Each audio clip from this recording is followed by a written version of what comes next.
Pas coupables, mais comptables, après l'État, les descendants d'esclavagistes sommés de réparer. En Guadeloupe, Martinique, Guyane et à La Réunion, des collectifs exigent des réparations non plus seulement de la part de l'État, mais aussi de celles de grandes familles, BE_KE_S, et Blanc Pays, qui se sont enrichis par l'esclavage.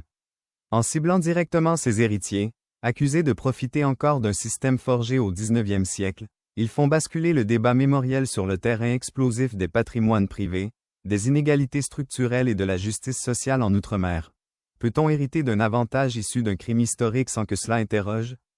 C'est la question qui se pose après que des organisations patriotiques basées en Guadeloupe, en Martinique, en Guyane et à La Réunion ont, le 30 avril dernier, adressé une lettre ouverte à des descendants d'esclavagistes afin d'évoquer les réparations matérielles et financières liées à l'esclavage.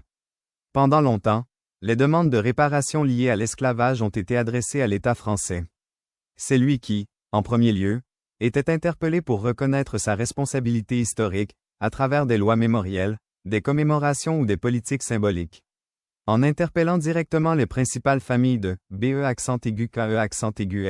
en Martinique, et Blanc Pays, en Guadeloupe, deux termes qualifiant les descendants de colons blancs esclavagistes, ces organisations retirent désormais le débat du seul terrain institutionnel pour toucher à la question des héritages privés, qu'ils soient économiques, sociaux, fonciers ou symboliques.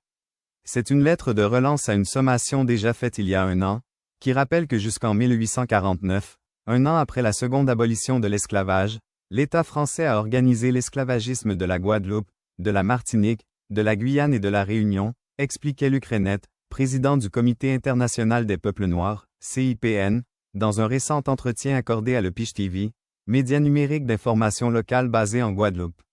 En s'adressant non plus uniquement à l'État mais aussi aux familles ayant bénéficié du système esclavagiste, ces collectifs déplacent la question de la réparation vers une zone plus sensible, celle de la transmission.